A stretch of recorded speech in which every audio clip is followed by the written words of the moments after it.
Hi, it's Sandy Wyllie.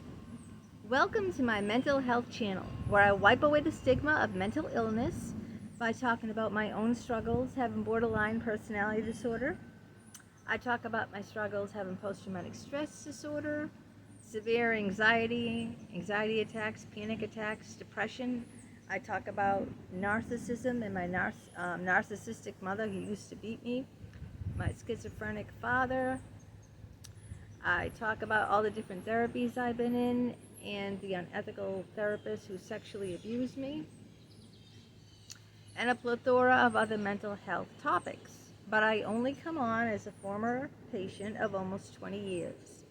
I am not a licensed therapist. I do not hold a degree in psychology, so I cannot diagnose you. I cannot offer you a professional opinion.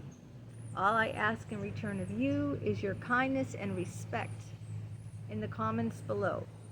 Please be kind to me, be kind to other people who comment, be respectful.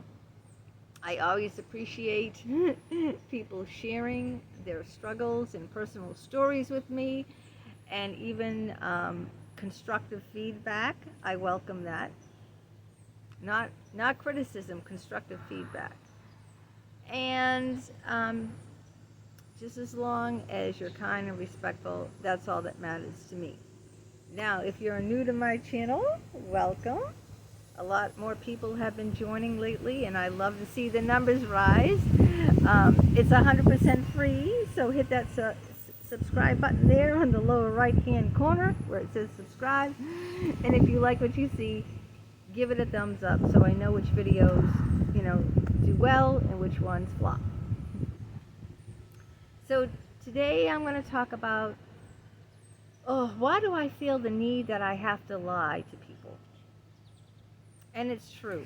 I have lied, and I've told you about it before. When people ask me what I do, I told you that I lie and say I'm a data entry person, because I feel so ashamed telling them that I write books, because then they'll ask me more questions like who's your publisher, and I self-publish, and that I do videos, at video stream, and then they'll ask me all about the kind of videos and how they can watch them. And so I have lied, but I've learned to lie because people don't accept me for who I am. They're very judgmental. So I feel in order to be accepted, I lie. I'll give you examples of this. My husband, I've said before, he's a very religious man. He was going to be a minister before I met him. He reads the Bible every day. Me, on the other hand, I'm not that religious. Once in a great while, I will go to church with my husband because it's very important to him. To me, Well, I got a job after being out of work for 15 years. My son was old enough to be able to, he was going to school for a good part of the day back then. I forget if he was like 6 or 7 or something like that, when you go to grade school. So I got a job. But here's the clicker. The manager of security wanted a token woman because all he had hired were men, so it doesn't look good. You have to have your token black person. This is true. You have to have your token Hispanic person. Well, he checked the boxes for black person, Hispanic, and da-da-da-da-da-da, but he didn't have one woman, one female on his staff, and that didn't look good, so moi was the token woman. But here's a caveat now. I had to work an 8-hour shift on the weekends. And I didn't want to work weekends because I had 2 kids, And I told him, I can't work weekends. I'm a mother. I have 2 kids, I got to be home. We do things on the weekend. So when I interviewed for that job, he goes, well, I'm very sorry. I can't accept you then.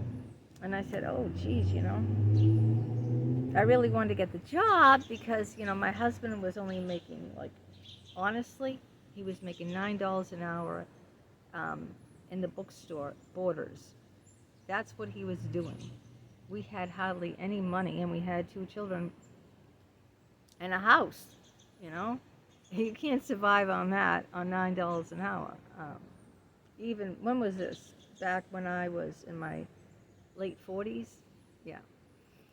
So maybe 10 years ago or something. Yeah, 10 years ago. So maybe 11 or so, I don't know, 12, 10 to 12 years ago. So I said, okay, all right, if you hire me, I'll work the weekends. He said, you got yourself a job. So then I stopped going to church with my husband because I was working, you know. I was working 8 hours Saturday and Sunday, and I worked during the week. So it turned more into a full-time job than actually a part-time job. It wasn't 40 hours, but it turned into like 36 hours, just a few hours shy of what you know, full-time.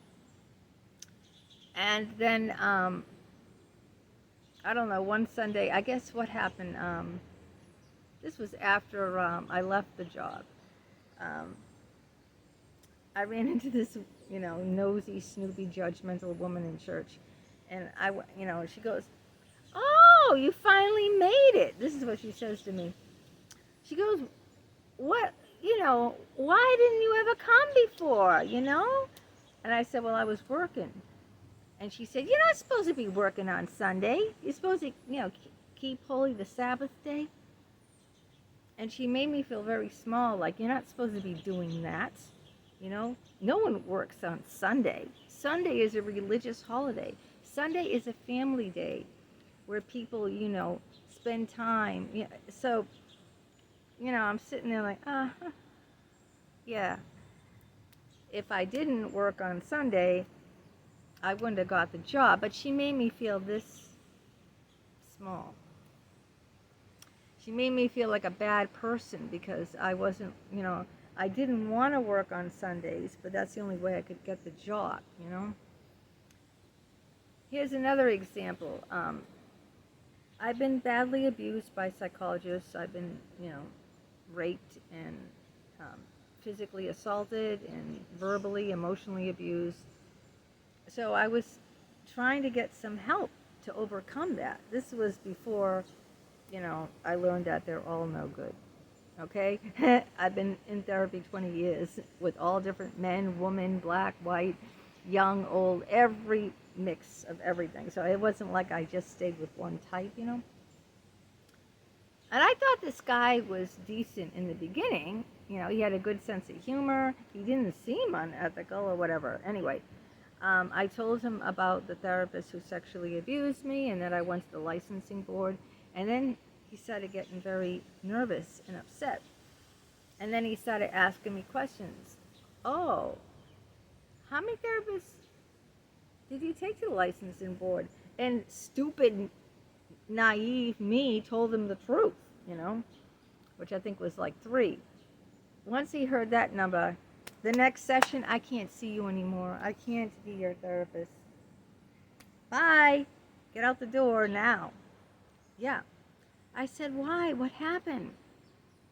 He said, "Oh, yeah, you know, I'm afraid if I say something wrong and you get angry, you'll take me to the licensing board. You already took 3. So see, anytime that I was honest and straightforward with someone, I was always judged. I was always treated very shabbily. I was not accepted for myself. You know, no one really liked me for me. And that was the hardest part. I always had to lie. You know, do you think that I could tell people, potential friends, that I did OnlyFans, that I did pornography? You all guys, you know what OnlyFans is, right? It's a pornography site where you have an account and men pay you money, you know, to subscribe to your channel. No one pays me a dime for this YouTube. But back then, you know, I was making $150 a week doing it. Which compared to now, how much do you think I'm making a week now? I mean, I'd be lucky if I was making $20 a week. I wouldn't even say that. I'm probably over guessing or overestimating there. Maybe like half, maybe 10 to 20. I don't know the exact figures, but it wasn't no $150 a week, okay? Like I made then. But of course, I couldn't come out and say that because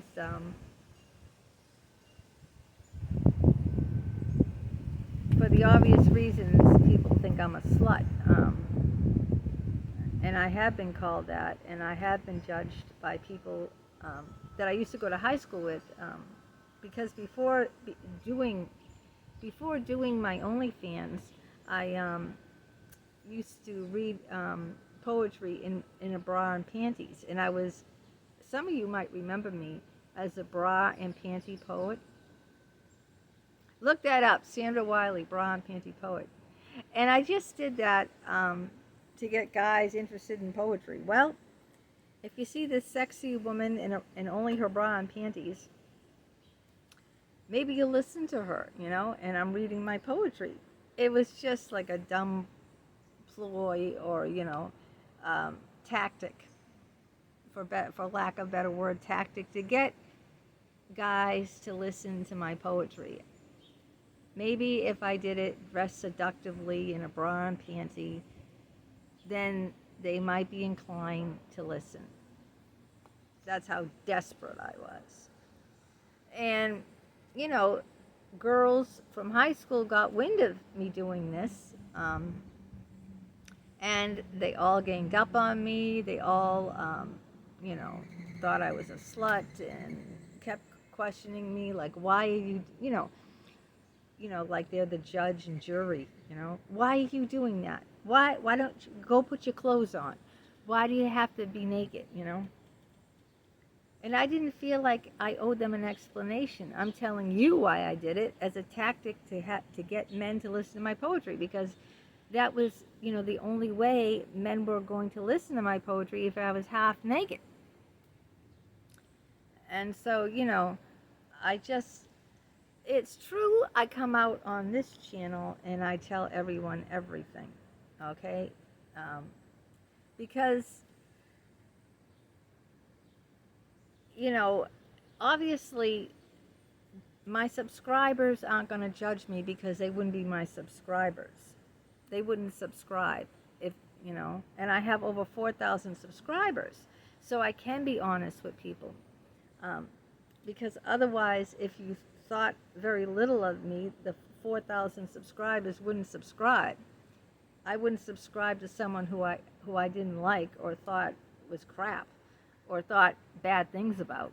I wouldn't subscribe. I subscribe to people.